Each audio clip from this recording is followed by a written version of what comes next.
right, folks, the ultimate do-it-yourself fish trap / crawfish trap. Folks, look at those woods, huh? Crazy, isn't it? The leaves are falling like crazy. We are past our peak season, our peak leaf changing, those beautiful colors. We are past all of that. And on the downslope, coming into the ugly time of the year. But the ugly time of the year isn't real ugly here because you still have the mountains. Anyway, folks, so the ultimate do-it-yourself fish trap / crawfish trap. This thing is awesome, folks. I did a video on this a long time ago. I've had this for years and years. I'm planning on making one a little bit. This is like 10 inches from here to here. And so I'm planning on making one that's about 14, and then maybe 2 or 3 more that's 18. So some really big ones. This one is about 3.5, almost 4 feet. It may be 4 feet long. It's longer than 3 feet. Don't have a tape measure, but it's fairly close to 4. I don't think it's quite 4 feet long, but 10 inches. And then thing works excellent. I've used it before, and folks, you need about 6 of these at least. 6 of these at least. What if you lose your job next week, and then you go a month without finding a job?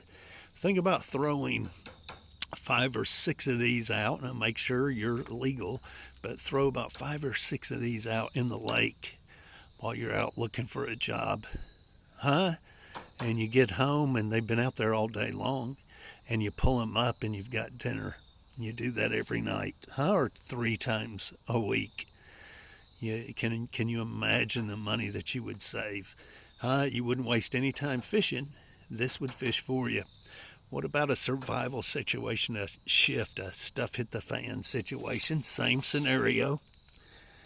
Throw a ton of these out, maybe 6. Throw 6 bird traps out in the woods and put some live animal cage traps out and some other things out. Folks, they'll do the hunting for you, the fishing for you.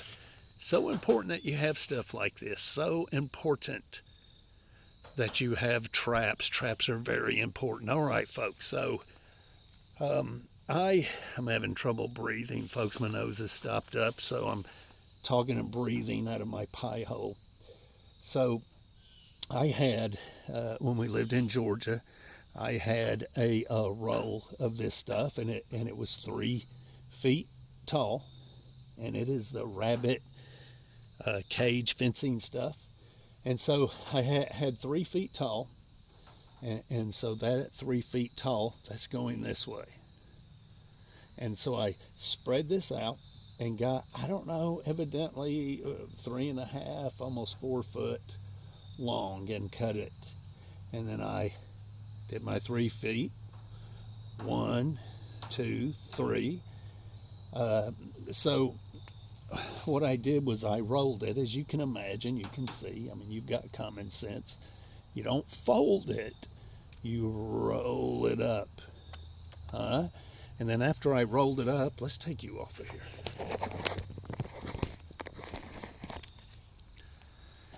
After I rolled it up, I simply tied it down with wire. Now I've got about a 2.5 inch overlap. You don't even have to have that much. It can be a 1/2 inch. So 2.5 inch overlap, and then I tied her down. Let's go to the back door. I mean, it's just so simple. I don't even have to explain it. You can actually see what to do here. So what I did here was I took a piece 12 inches by 12 inches, cut it, placed it here, boom, and I held it there as I snipped it round, and ended up with this. Folks, all you need is 2 pieces of wire on top for a hinge, a piece of wire on bottom for a lock, and that's it. Boom. That's your door. That's how you retrieve your dinner. let's talk about the opening. Now, what I did with the opening is I took, I don't know, a 14-inch piece, maybe 18 inches or 2 feet long, and I rounded it. I folded it, not putting a crease in it, not making a corner. I rounded it. So I folded it and kind of rolled it up, like, you know what I'm talking about. Very simple. And so once I did that, I funneled it. I made one end smaller than the other end. And so I took it and placed it in this hole right here, this opening. This being all wired up and good and tight and sturdy. Placed it in there. I made sure that I was about in the middle of the trap with this thing. Remember, I funneled it. I rolled it. I funneled it, and then stuck it in here. And I left an overhang out of about an inch. And so what you can see here is I just went along and cut it. Well, it was poking out here, so I cut it all the way around, and then folded that 1 inch back. That's all I did. That's what's holding this. And then I wired it, just basically to give it a little sturdiness there. But I don't have too many pieces of wire in there, maybe about 5 or 6. And this thing just floats in there. It's good and sturdy. It just stays there. But that's it, folks. I mean, it's just that simple. And it's super cheap. Why not? So there we go. Can you see? Kind of hard to see. But you can catch some good size fish with this thing. Now let me explain it to you how a fish trap works. The fish goes in the open. No, you put some bait in there. You've got bait in there. Well, the fish, he's boom, boom. He's trying to get the bait. Boom, boom, boom. He goes all the way around. He's trying to get to the bait. She's trying to get to the bait. Finally, an opening. Well, the fish is going to go right in there, go in through that opening, eat the bait. When it gets sick of eating,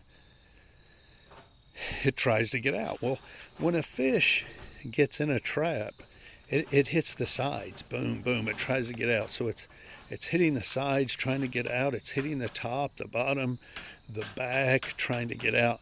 So what it does, it just kind of boom, boom, works its way around, going forward all the time. And it always stays to the wall. Now its body will hit this opening, the funnel, but it doesn't have enough sense to work its way over there and go out. It just does not. It'll continue on and go back the other way. It's just how it is. Now let's say you get a bass in there, and if the bass is maybe a 2 or 3 pounder, it goes through the hole there and gets in here, it's going to have a tough time, period. A tough time. And yeah, this secures your dinner for sure. Of course, you take the back off to retrieve your catch. Think about it though, folks, having a half a dozen of these out in the lake in hard times, fishing for you. Now, crawfish does basically the same thing. It's trying to get the bait. It can't do it, so it crawls up here, goes on in, falls down, because this is off of the floor, probably 4 inches, falls down. He goes after the bait. He eats and eats, or she eats and eats until they don't want any more, and then they'll never find their way out. Impossible for them to get out. Now, the fish, it's not impossible for them to get out, but they more than likely will never find their way out. I don't know, maybe 1 in 50 might, I would say, find its way out. Now, if the fish is real small, it's going to find its way out. But this is for bait fish, crawfish, regular fish, brim and bass. Excellent for catfish, that's for sure. You put your rock on there, of course, throw it in. You've got a line tied to it, paracord or whatever, and you throw it in, folks. And when you pull it in, when you pull it up, it's dinner. It's dinner. And yeah, I imagine you put some chicken liver in there, you're going to catch tons of crawfish and some catfish. Yeah. Now listen, this is a small one. You can always make it bigger. You can always make it smaller. Remember that. You don't have to stick to this size. Like I said, at least I think I said, I'm going to make one probably about 14 inches. And I'll probably keep this length or put it right at 4 feet, make it a little longer. And then I'm going to make me several more at about 18 inches. So it'll be twice this big. Yeah. Oh, yeah. We're going to get it done, folks. Anyway, and I'll make a video, actually, of me making one of these. They're simple to make. There really ain't no need making a video. I'm going to do it anyway. But they're so simple to make. So it's so easy to understand. All you've got to do is look at this, and you understand how to make it 1 inch or ½ inch by ½ inch. That rabbit cage, rabbit fencing, that works perfect. Think about it, folks. You've got 5 or 6, 7 live traps, the cages. Get them at Tractor Supply. You've got different sizes. We have different sizes over here. Got a ton of them. They're all different sizes. I think we got 5 or 6. Set them all out, catching squirrel, catching whatever. And then you got your bird traps out as well, 5 or 6 of those out. You've got 5 or 6 of these out. Folks, you're going to catch some food. You're going to get some food for sure. Think about it in a stuff at the fan situation. And you can use these all the time as long as it's legal. You can use them all the time. And it doesn't have to be a stuff at the fan situation. It can be lose your job situation. You ain't got time to sit out there all day and fish. You know, my dad, he wasn't around a whole lot, and he had went and found or made a new family in West Monroe, Louisiana.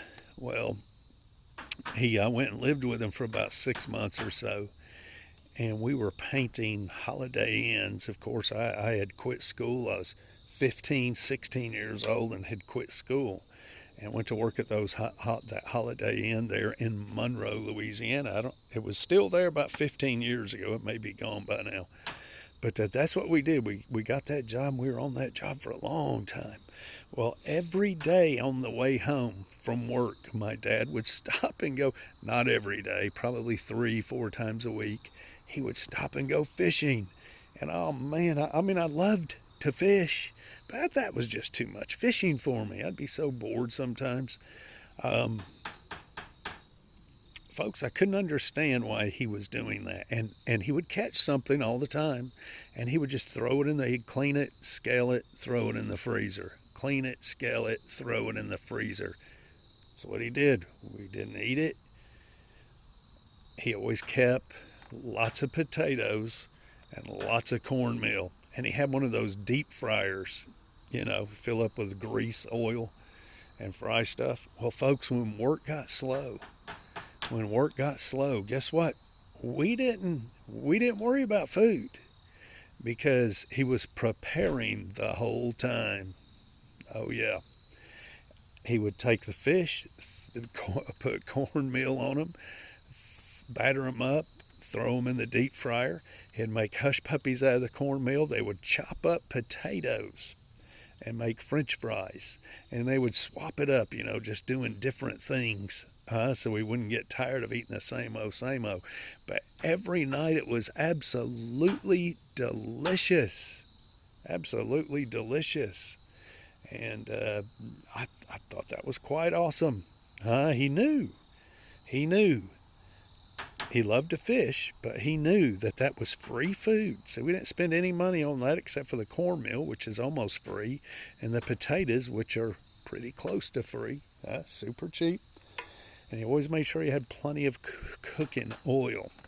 And that's how we made it, folks. That's how we made it. Work got slow.